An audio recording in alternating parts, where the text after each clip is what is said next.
Hello, everyone. I'm Rob Curley. I'm the editor of the Spokesman-Review. And today we are having another one of our Northwest Passages virtual community forums. And today it is with Spokane Mayor Nadine Woodward. Thank you for being here. You bet. Glad to be Yeah, here. second time. So it's like you've been in front of a camera before.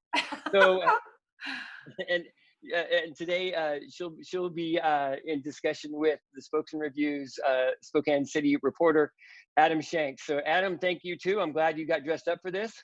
Yeah, I put on my best t-shirt. Yeah, I can tell that. I can tell that. I'm going to let you two get started, and thank you both for doing this. I want to remind everybody that if you would like to submit questions, there is a link at the bottom of this page.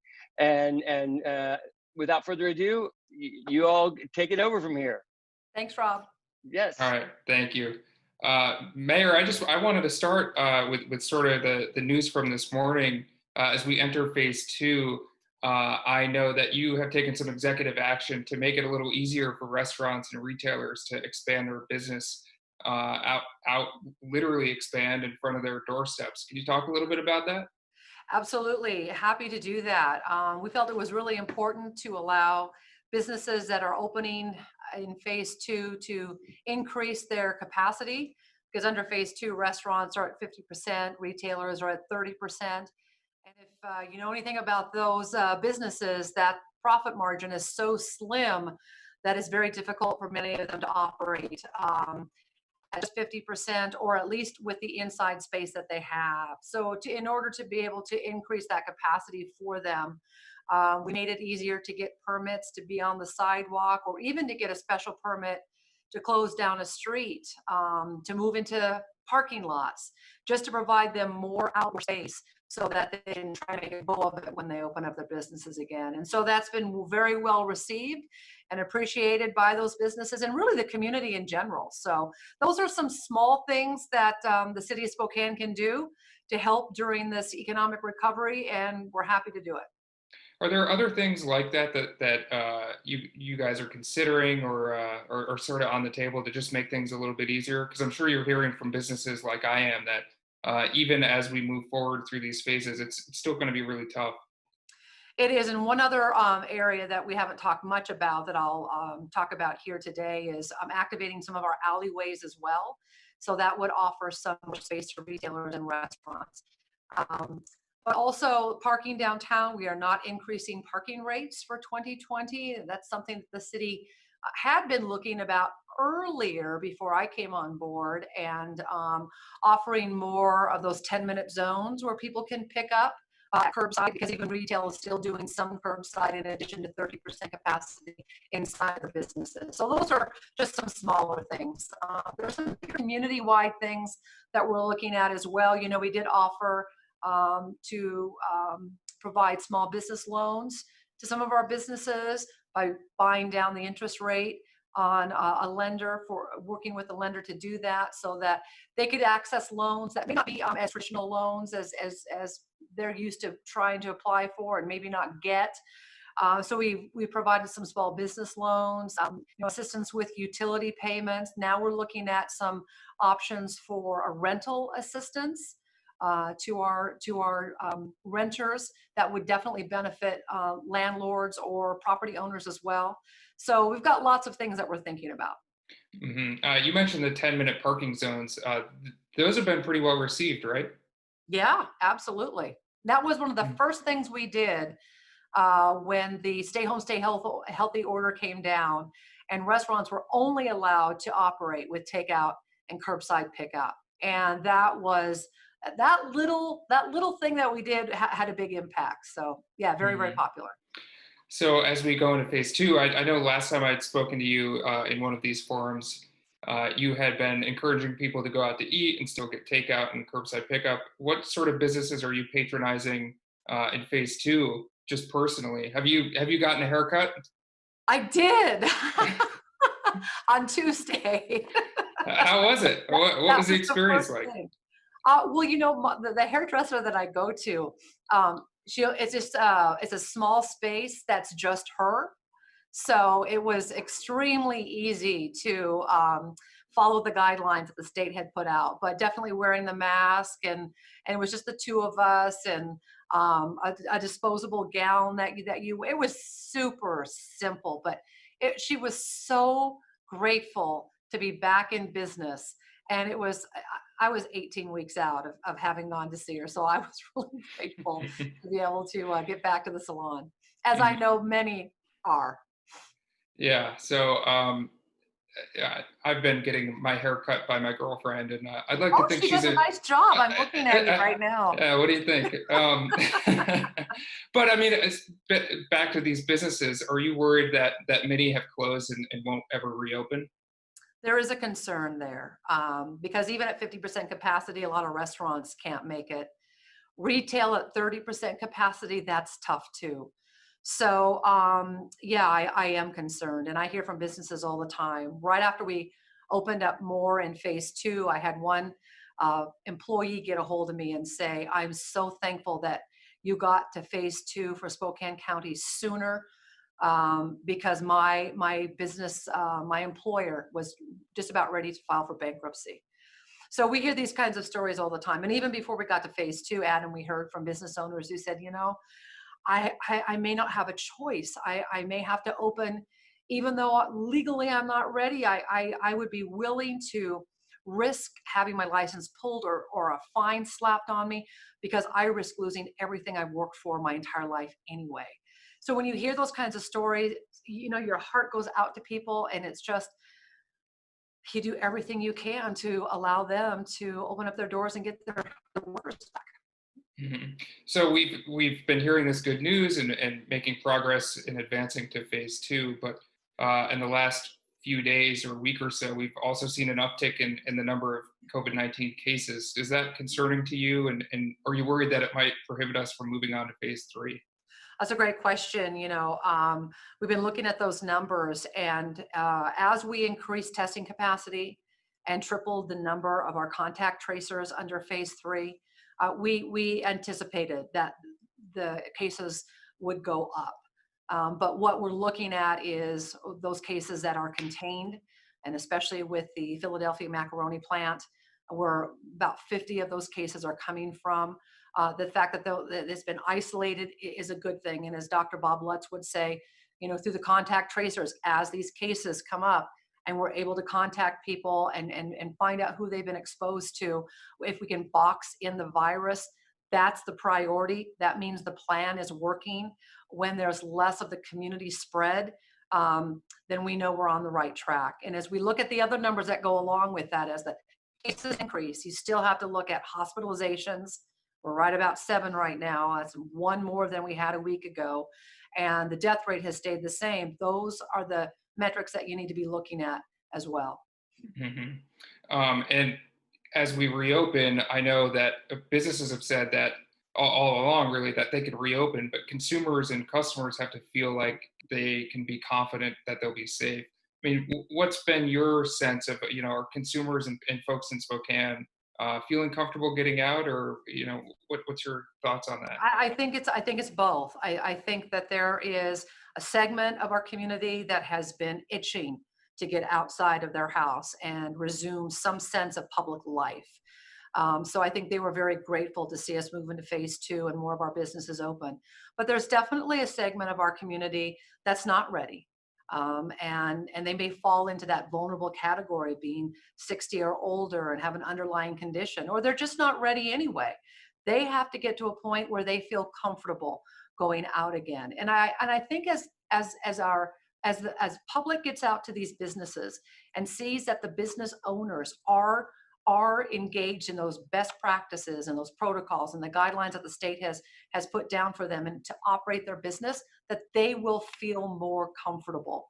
And I also ask the public, when you do get out and you start visiting these businesses, make sure you are following the protocols that they have enacted, that they may have listed at the door of their business, and make sure that we continue to wear our masks, that we socially distance, that we use the sanitizer when we walk into a business, that we stay home when we're not feeling well, that we're washing our hands regularly.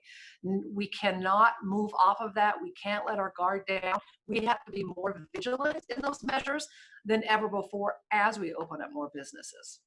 I've been hearing you preach that so much. Do you feel like that message is getting across? I mean, when you're out at the store or wherever it may be, do you feel like folks are taking that seriously? I feel like I preach it a lot too, Yeah. but some people don't think so. So I tell you, at every interview that I do, I stress that. I plead or implore with our public to be doing that. When I go out and about, I'll tell you, right now it's about 50-50. I see about half the people, yes, wearing masks, and half the people don't. So I'll continue to carry that message and ask people to do that, because we don't want to risk going backwards in our phases. We don't want to risk, a huge spike in cases that present that community spread or prevent us from opening up more businesses. We have to do our part. It's Hmm. a whole new world that we're living in right now. And for some people, it takes them a little longer to learn how to live in it. Hmm. Visit Spokane is estimating now that we've lost about $21 million in tourism related revenue. How can the city sort of safely reopen and generate tourism again without seeing that community spread and that resurgence that we're worried about? That's a real challenge. I'll tell you that. I've met with the Visit Spokane group, very instrumental in doing all the tourism and the convention that we have. And 2020 was going to be an absolutely stellar year for us in our economy in that area. One thing that they did talk about, though, was when we get to the point where we are having conventions again in bigger groups together, a lot of these organizations and associations are going to be looking for cities that aren't incredibly dense, that are smaller, that like Spokane have more outdoor space, more ability to spread out. I think people are going to seek Spokane when we get to that place and look at us a little bit differently.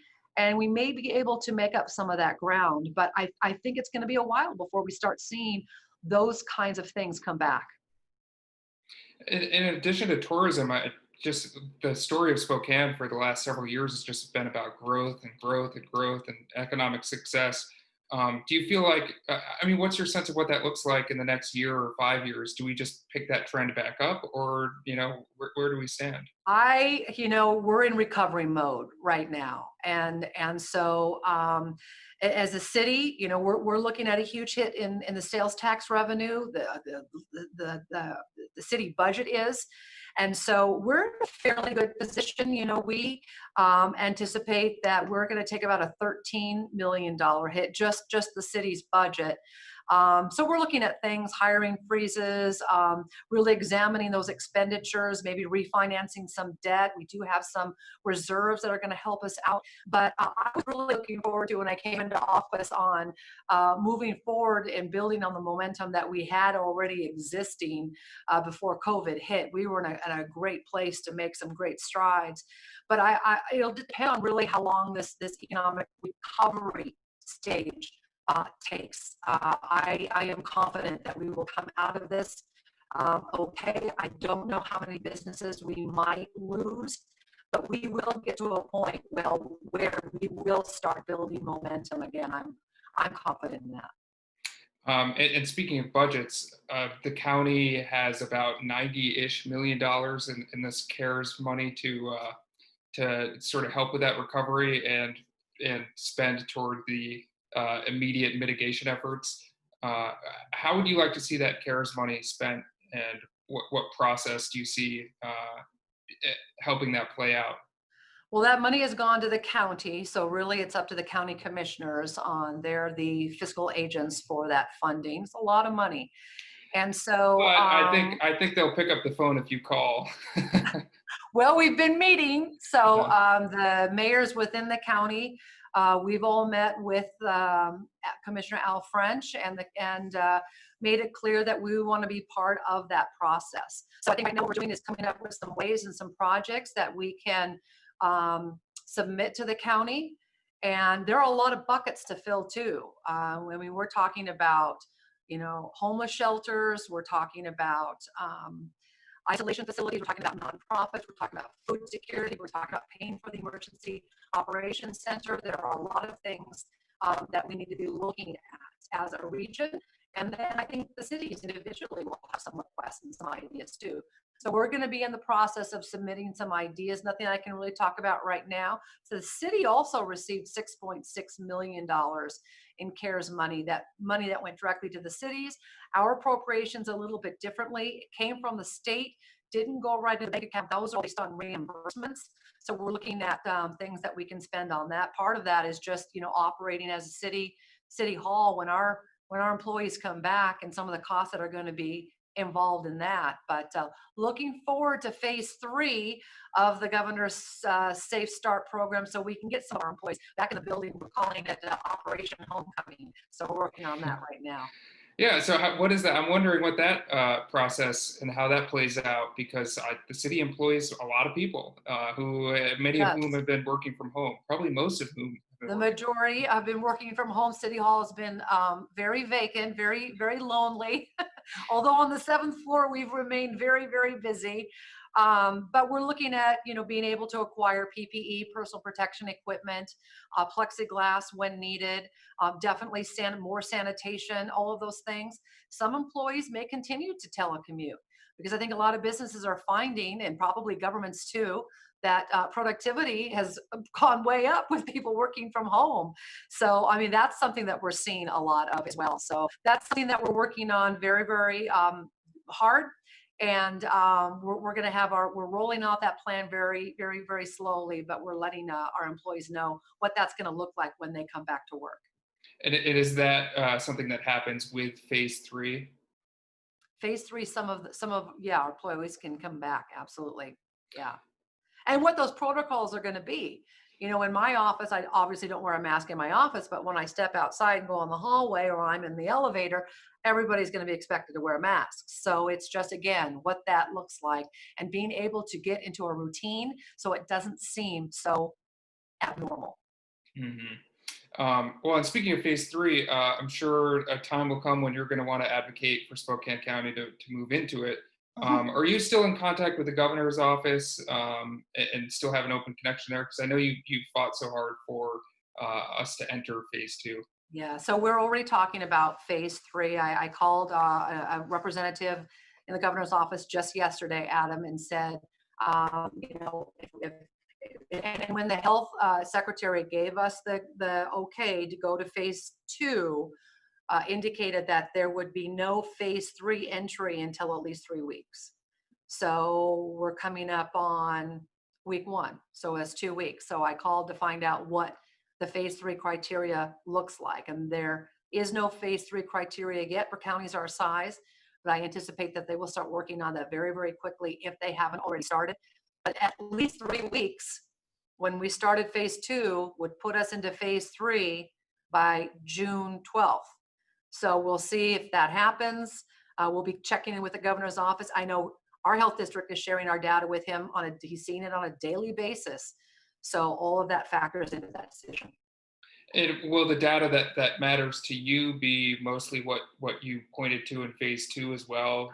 Hospitalizations, death rates, that sort of thing? Yeah, because we are doing more testing, Adam. And before it used to be like if you fit into the demographic that was the more vulnerable, 60 and older, and you have underlying conditions. Now pretty much anybody can get a test if they think they've been exposed, and anybody at any age. So as we do more of that testing, we're going to see those cases go up. So we need to keep looking at, as you mentioned, those 2 metrics of hospitalizations and death rate, and the community spread of those cases as well. If they're contained, much better. We're doing our job, but the community spread would be a concern.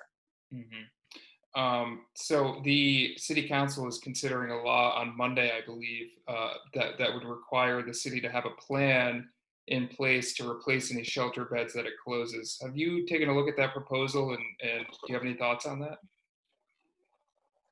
Well, we're meeting with the council on that this week, and we are having some very good conversations. And those conversations include the philosophical differences that we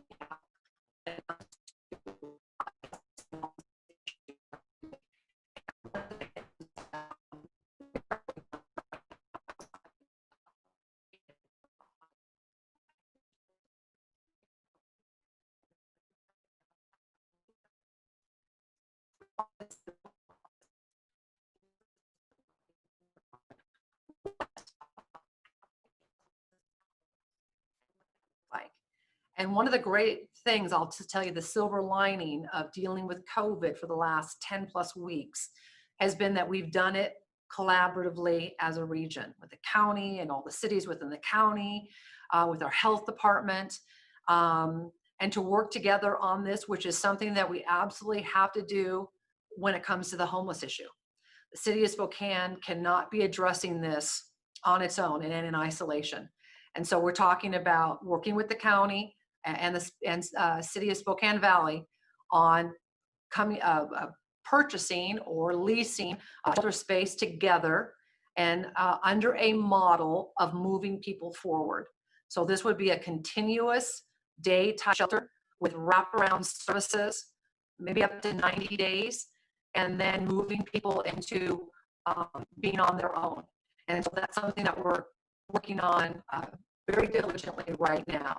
And I am thankful that because we have shown that we can work together collaboratively as a region on COVID, that will serve us well moving forward on issues like homelessness, housing, economic development, and all the things that are important to our region. Mm-hmm. You took some, speaking of housing, you took some strong action early on in the pandemic to protect people from evictions, foreclosures.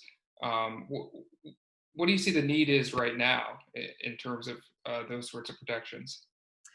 Well, I believe the state has already extended their program on that. And I think right now what we're doing is following the state's direction on that. But when we get on the other side of COVID, we're going to have again, some very philosophical discussions on what we need to do when it comes to renters and landlords and providing protections for both groups. And I think whatever we decide, there's got to be some balance in that. So those discussions will be forthcoming. Mm-hmm. As we move through these phases, we're getting a question from a reader here.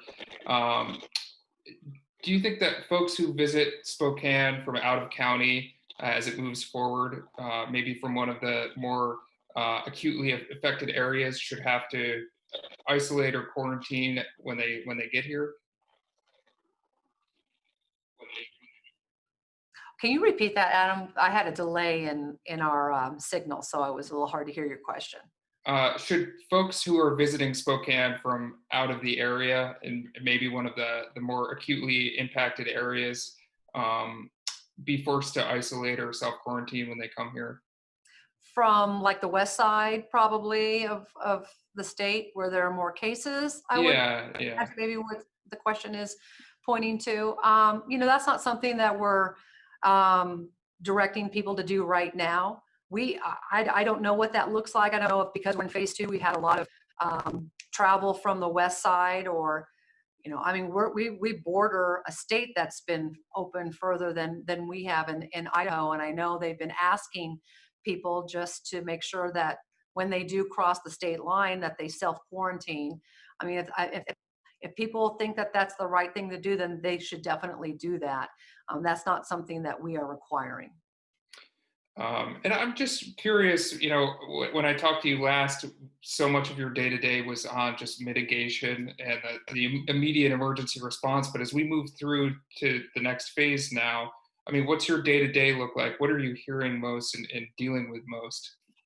Well, it really is now that we've stood down the Emergency Operations Center, not spending as much time as I was out there, obviously.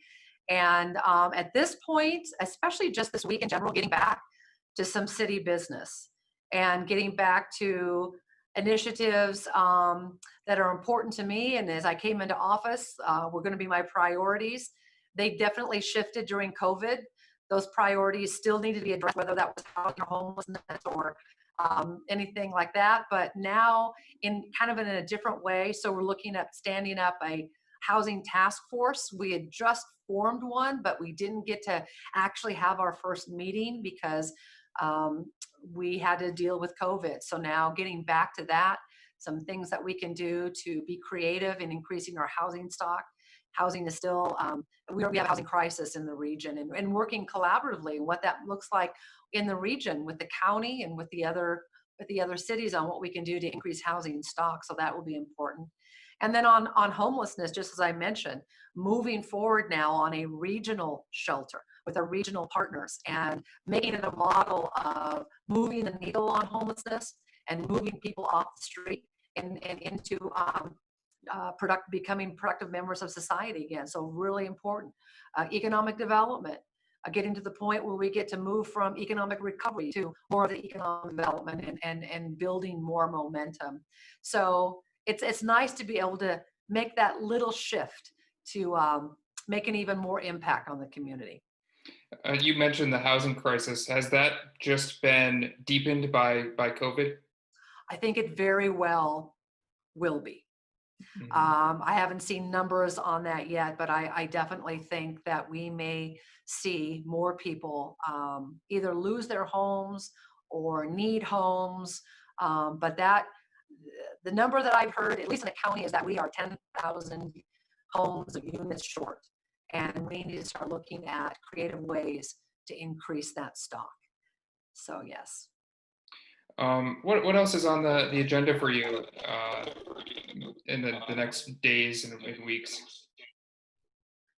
Well, we're working within the city on what the summer's going to look like. Everybody wants to know what they can and can't do this summer. And so, we have a great parks director, and we're looking at what Riverfront Park's going to look like this summer, which rides will be accessible, what getting out in the community when the weather's great and people visit, how they can access some of the best parts of our city in a new way under COVID.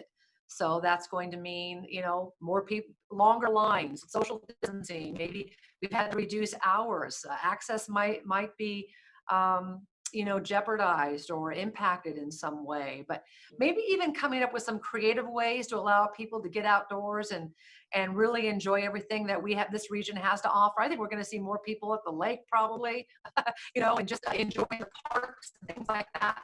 So.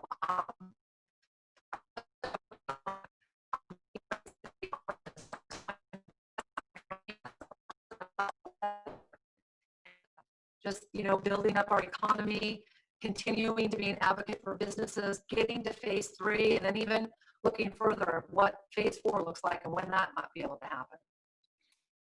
Okay, well, with that nice summary scene painted for us, I think we'll wrap it up. Can I just add one more thing, Adam? Just wanted to give you an update too on the police precinct downtown. That was one thing that we got an early start on before COVID. And we are on track right now to open that within about a month from now.